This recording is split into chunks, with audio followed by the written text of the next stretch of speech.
এই বাঙালি মেয়ের চ্যানেলে সবাইকে জানাচ্ছি স্বাগতম। আর সাবস্ক্রাইব করে আমার পাশে থাকুন। ডিম দিয়ে তো আমরা বিভিন্ন রকমের ইফতারের আয়োজনে বিভিন্ন রকমের ইফতারের রেসিপি তৈরিও করে থাকি, তবে আজ একটু ভিন্ন রকম করে ইফতারের রেসিপি নিয়ে আপনাদের মাঝে চলে আসছি। আজ আপনাদের সাথে মজাদার একটি রেসিপি শেয়ার করতে যাচ্ছি। আশা করছি সবার কাছে খুবই ভালো লাগবে।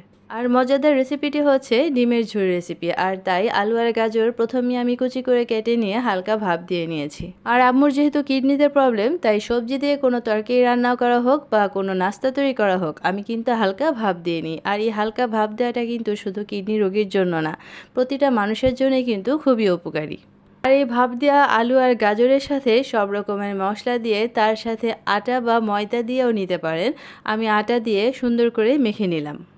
আর দেখুন, সিদ্ধ করা ডিম দিয়ে কভার করে সুন্দর করে তৈরি করে নিয়েছি ডিমের ঝুড়ি।